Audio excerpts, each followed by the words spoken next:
MP to all cars. Armed robbery on security vehicle Juliet, now. 4 to MP. 4 men. Off watch. Zulu 1 to MP. Disturbance in High Street. Gang of youths MP fighting to with Golf knives. 1-1. Request assistance, over. Suspects on prem.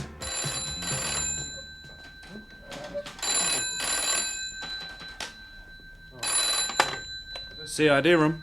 DC Maxton. Who's that? Yes, sir. No, he isn't here at the moment. Yes, I'll tell him. Was that for me? It was Tilson from C2. Oh, what do you want? He's waiting for the papers on the Craig case. Expected them this morning. Well, I haven't finished them yet. Can you give me a hand? Oh, I'm up to my neck. Still looking for the missing lady?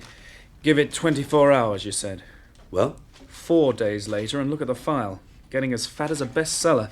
Lists of missing persons, lists of wandering people, sudden deaths in the street, loss of memory, unidentified bodies. It's another world, Dave. I'm beginning to feel like the husband, not knowing where to look next. So you start at the beginning again. A supposedly happy mother of an 8-year-old son sees him off to school, leaves the house in her everyday clothes to go shopping, walks towards the bus stop, and is never seen again. As if she'd walked into a fog. There was no note to say where she'd gone. Everything in the house waiting for her to return. Has Mr. Kemp given up hope? When you've nothing to go on, how can you give up hope? Look at the file. All these people. She might have been among them. Have you seen her sister yet? She's coming up from Dorset today. And she doesn't believe her brother-in-law. Well, she's the odd one out, Dave. The neighbours say they were a very happy couple. Their friends say the same.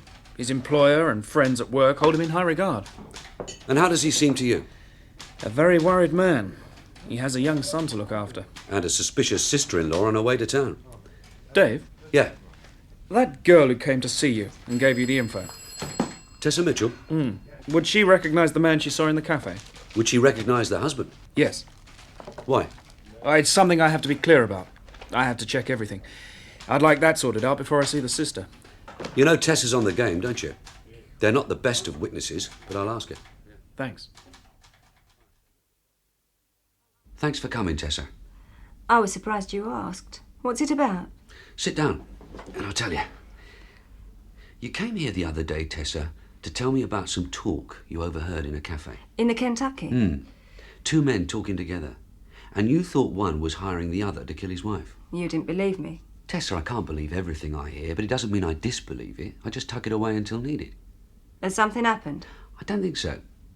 I just want to hear the story again. It was a Wednesday, wasn't it? The 12th. Well, I didn't make a note of the date. Why? I'm just asking. It was the middle of the week. It could have been a Wednesday. Why? You believe it now? Just tell me what you remember. All right. I went in the Kentucky for a coffee. It was about 11 in the morning. Well, you know the place. The tables are in little boxes. Our back benches like church pews. When you sit in, you can't see the people in the next one. It's nice and cosy for a chat. 2 men came to the next table. Did you see them? No, and they couldn't see me. It was why they went on talking. It was something they'd been talking about before they came in. And you were listening? No, I wasn't really listening until I happened to catch one of them saying something about his wife. Can you remember exactly what he said? Yeah. He said, "I've been married to her for 8 years and I've had more than enough." The other said, "We all have our problems," as though he was telling him to get on with it, not interested in reasons. Then the first one said, "I want her gone, final, so that no questions will be asked." The other said, "You'll have no trouble. No questions will be asked because she won't be found." And that was it? Until the money passed. Yeah, tell me about that. Well, the other one, the one who said there'll be no trouble. Yeah, I know who you mean. Yeah, go on. Well, he said, "When do I get paid?" And the first one said, "You can have this now and the rest when it's done."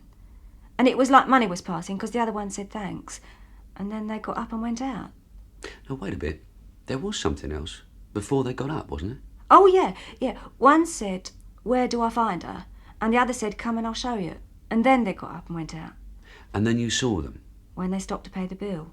A young one and an older one, taller. The one with the wicked face? Yeah. And the younger one was the husband? He was paying the bill. Would you know him again? No, he had his back to me. And the other one stood between us. He saw me and knew I'd been listening. So you stayed there? Yeah, I didn't like the look of him, the older one. He looked really hard. Yeah. When the younger one said, "I'll show you," you felt it was somewhere near? Yeah, they were walking there, towards Manton Street. Well, they could have been walking to their car. Yeah, But you still feel it was somewhere near? not very far away. About the husband, Tessa. You gave me a description. About 35, you said, average height, brownish hair. And wearing a leather jacket. But I only saw his back. If you saw him again, would you know him? No, I wouldn't. And I'm not making a statement either. Why not? Because I've seen the other man. The tall one? I saw him in the high street. When? Last week. Which day? Dunno, 5-6 days ago. Was he alone? Yeah. What was he doing? Getting out of a car. Did he see you? No, and I made sure he didn't. That man frightens me. You saw the car? Yeah. Can you describe it? It was sand-coloured. Ford Escort. Did you see its number? No, I was too busy turning my face, making sure he didn't see me. Has he done something? I don't know. I'm just listening to your story again. Anything else you can remember? No. Tessa, let's go to that cafe again. I'll buy you a coffee. You can show me where you were sitting, and we can have a look in the high street for your wicked-looking friend. Oh, no, not likely. Tessa? He saw me that day. I don't want to remind him. But I don't know him. I need your help. No. I'm very easy to find, Sergeant. Almost any night. And there's no one to protect me. I just want to know who he is. No. All right. But if you see him again, you'll tell me. And I want to know immediately. Yes, Sergeant. Did you see her? Yeah. Could she identify the man she overheard? No luck. She's positive she can't. Then that's that. But there's one thing new. My friend Tessa has seen the other man again. The one she says was going to do the job. The nice, clean job and no questions asked. Yeah. But Kemp wants questions asked. He wants all the questions to be asked and his wife brought back. Yeah, but I'd like to meet this tall man. I'd like to know what they talked about, what he was paid for. And I would like to talk to Kemp again. Oh, you can take this photograph back to him. We've had it copied. Oh, thanks. Mr. Kemp, my colleague asked me to return this photograph to you. It was good of you to bring it. It's the one I like best. Thank you, Sergeant. Do you have any news? No, sir, not yet. Have you heard anything? No, nothing. The phone hasn't rung for days, except my firm asking how I am. There isn't much hope now, is there? I wouldn't say that, Mr. Kemp. DC Maxton hasn't given up hope. He's trying all sorts of sources. That's kind of him. I was wondering if you'd thought of anything else that might help us. I've been over everything. I've even talked to Michael. There's nothing we haven't thought of. Constable Maxton was very good with the boy. I'd like to thank him. Have you told your son yet? Not in so many words, but he knows. I think it's best like that. Putting it into words makes it so final. Perhaps if we just talked about it for a bit. If I told you what we've done, something might come to mind. Anything to help us see a bit further. Where did you meet your wife, Mr. Kemp? In Dorset.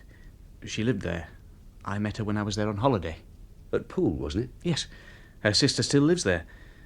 It was a very happy meeting. After the holiday, I went back each weekend to see her. Within 6 months, we were married. And you brought her to London? Yes. And her sister didn't like it. That's why I thought Liz had gone there, and her sister wouldn't tell me. Her sister's coming to London today, did you know? Coming to see DC Maxton.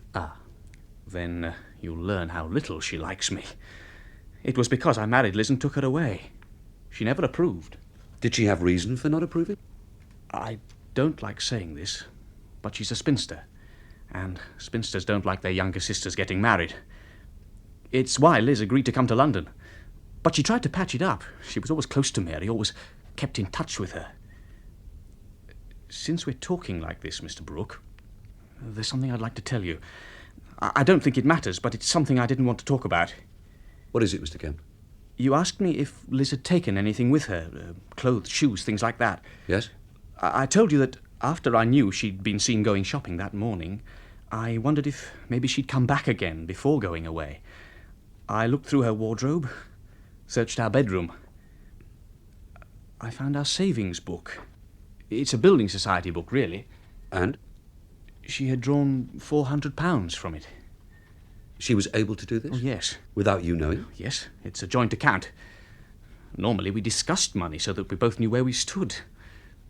We trusted each other. When was this? It was withdrawn the day before I went away. May I see the book, please? Yes. Here it is. But there is an explanation, I'm sure. Liz wouldn't do that. But she did. It says so here. Withdrawn £400, and the date, the 11th, the day before you went away. Do you know why? I'm sure it was to do with her sister. Liz was always ready to help her.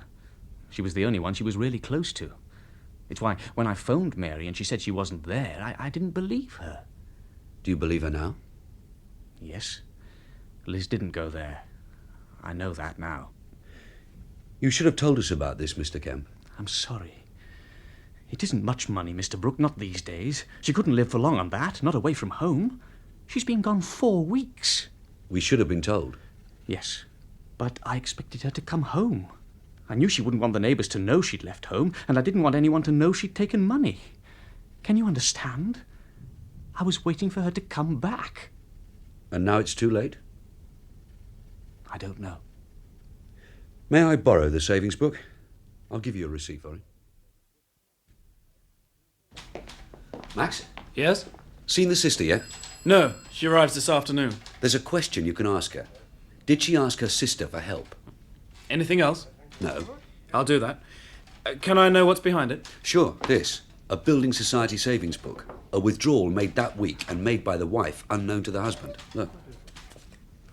£400. Just ask the sister if she needed any financial help. If her answer is no, I think I can tell you what the money was used for. Have you had lunch yet? No. Fancy a beer and a sandwich? At the Raven? A bit further afield, I'm collecting Judy. Want to come along? Why not?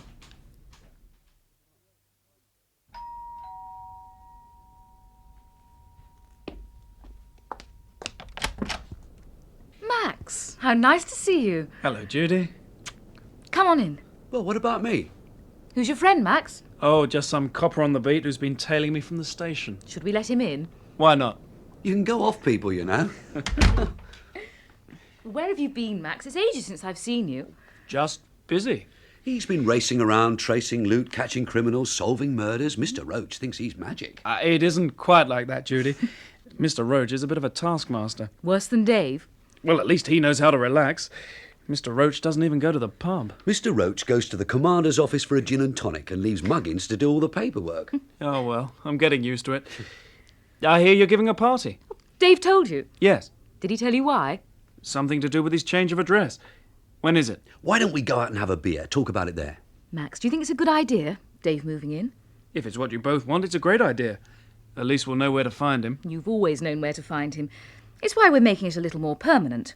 This way I'll be able to see more of him. Look, you two, if you're going to sit around talking about me, I'm going to fix myself a drink. If there's any left. Some of the nurses were here last night. They stayed a bit late. Nurses, don't half knock it back. There's nothing here. It was mostly your little friend, the Irish one. Well, Max, what do you think? If I were you, Judy, I'd get it in writing. Insist that he doesn't give your phone number to his informants, or you'll have the flat done over one afternoon. See that he's home before 12, and don't let him bring any of his boozy friends home. Look, I hate to interrupt this intimate discussion about me, but I'm panting for a beer, and thanks to Judy's boozy friends, this place is dry. So can we get over to the nearest pub? OK, Dave, and the round's on me.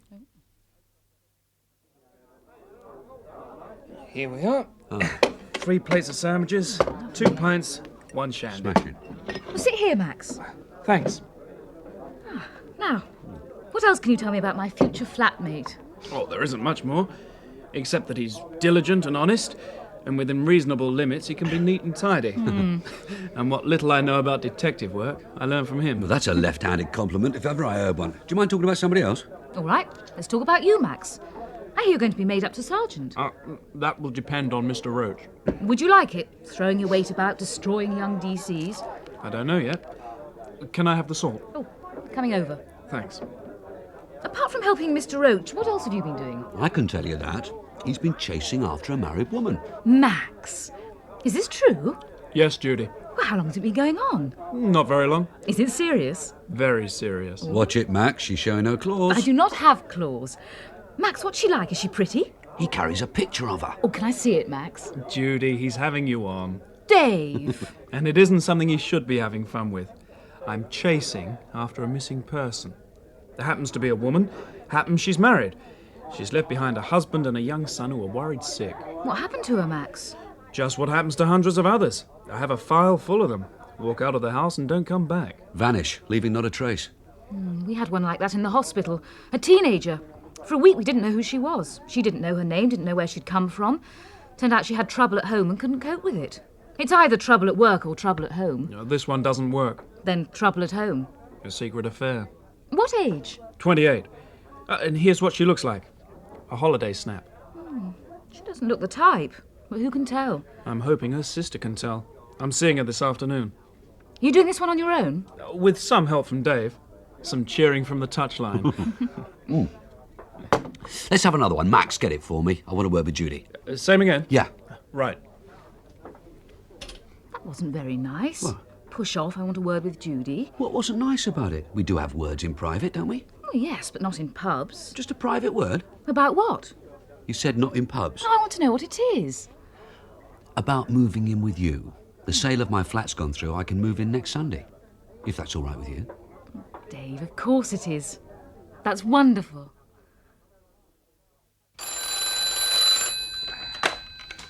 C.I.D. room, DC Maxton. She's arrived. Good. Tell her I'll be down right away. Thank you. The sister's arrived. She's waiting downstairs. A word of advice, Max. Kemp says she's a spinster. Didn't like her younger sister being married and being taken away. Watch for it. Yes. And did she need help? Yeah, but don't mention the money. Just see if she asks for help. Sure. Miss Linden? Yes. I'm DC Maxton. You've come to see me. Oh. Will you come this way, please? Yes, of course. We'll find a quiet room and have a talk. Here we are. This'll do.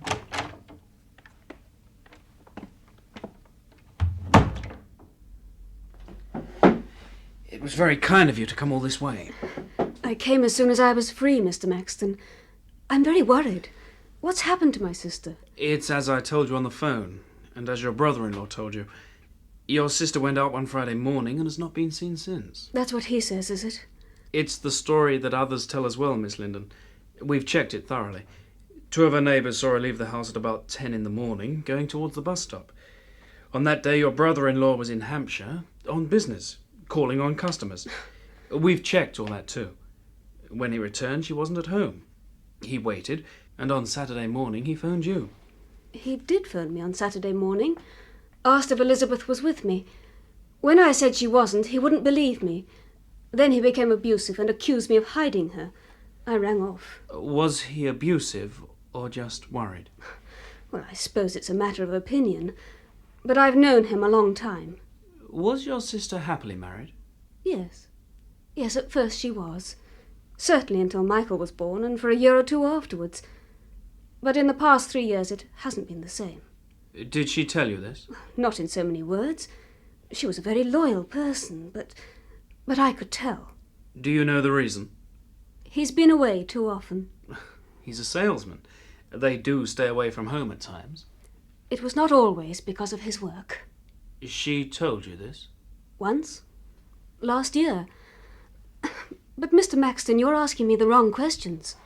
You're asking reasons for my sister leaving home, running away from her home. She wouldn't do that. In no way would she leave Michael. And she wouldn't leave him either. What are you suggesting? That something has happened to Liz. And I'd like to know what's being done. What you found out. We've done a great deal of work, Miss Linden, but there's little to show for it. I was hoping you could help me. I can, Mr. Maxton. My sister has not left home. Not willingly. When did you last see her? 3 months ago, when she came for a holiday and brought Michael. Did Mr. Kemp come with them? No. Why not? We don't get along, Mr. Maxton. He knew that Liz would enjoy the holiday better on her own, and that we had things to talk about. When did you last hear from her? About 6 weeks ago. Did she phone you? She seldom phoned. They were careful about phone bills. They liked to save. She would phone if it was necessary, otherwise we wrote to each other. So, she wrote to you about 6 weeks ago. Do you have the letter? No. Do you remember what she wrote about? Yes, it was about Michael, mostly. How well he was doing at school, about some shoes she was thinking of buying, and that she was keeping well. Anything about her husband? No, she never wrote about him. She knew I didn't approve of him. She also remembered what she'd once told me. What was that? When he stayed away from home, she knew it was not always on business. How did she know that? Twice when he was away, his firm phoned him. They were surprised when she said he was away from home, but they didn't say anything to her. She told you this? She told me the second time it happened. Another woman? Yes. Did she have it out with her husband? No. Do you know why she didn't? You don't seem to know much about my sister. Well, please tell me. She was a very kindly person and very loyal. She loved her son deeply, and she also loved her husband, the kind of woman who would do everything to keep her home together. But you say she was worried about him. She kept her worries to herself, but she knew the affair had been going on too long. Did you reply to her letter? Yes. What did you write? The kind of letter I always wrote. About friends she knew in Poole, about myself, asking about Michael. Did you ask her for help? No. Why'd you ask? Did you give her any reason for coming to see you? No. It was the first thing her husband thought of, that she'd gone to see you. She hadn't. Do you know that all the time you've been talking about your sister, you've used the past tense? She was a kindly person. She loved her son. I'm sorry. It must be because of how I feel.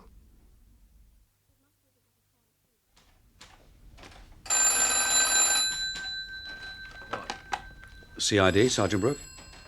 Yes, put the call through, please. Is that Sergeant Brook? Yes, Tessa, it's me. What is it? I've seen that man again. The tall man. Where? In the high street. Is he there now? His car's here. Where's he? He's shopping. He's gone into Boots. Just stay there. No! Stay there. I'll be with you in a couple of minutes. You're still here? You're lucky about that. Why? It was a long couple of minutes. Sorry. Where is he? He came out of Boots and put something in his car. I thought he was going away. Then he crossed and went into Smith's. Is he still there? Yeah. Where's his car? That one. The sandy-coloured one. Been there long? I saw him parking it and phoned you, like you said, immediately.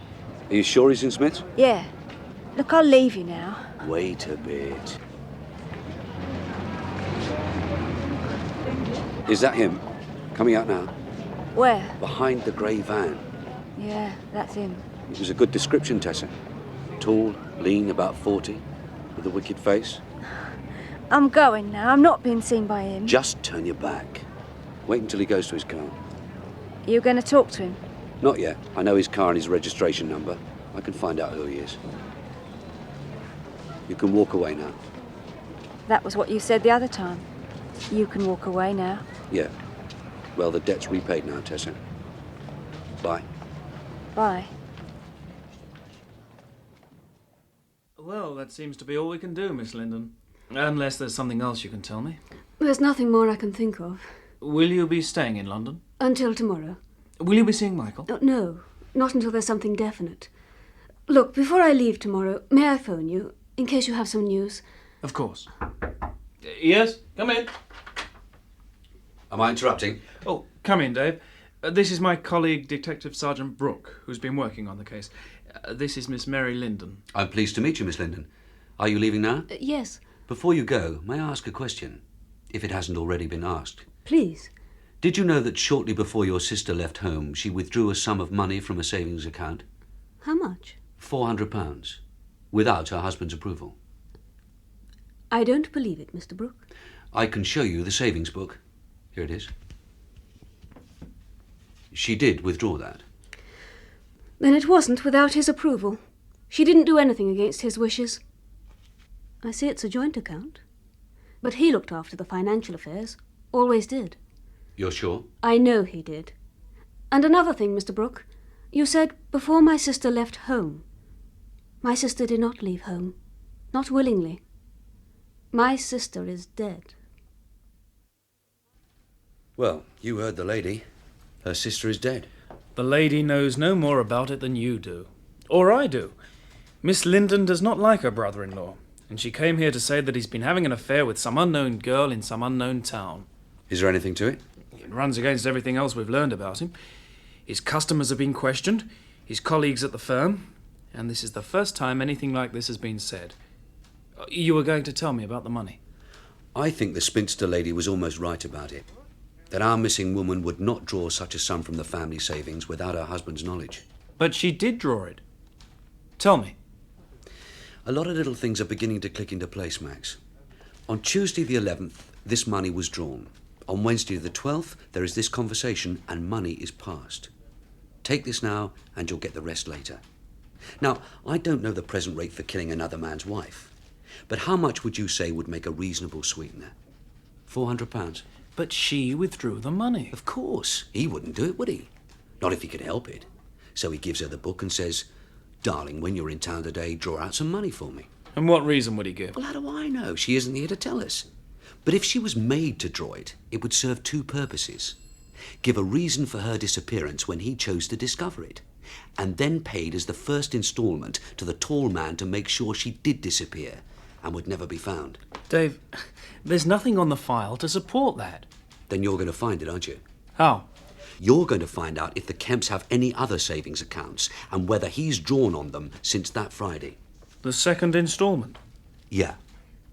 And you're going to find out whether he was on his rounds that Wednesday, or whether he could still have been in London at 11 in the morning.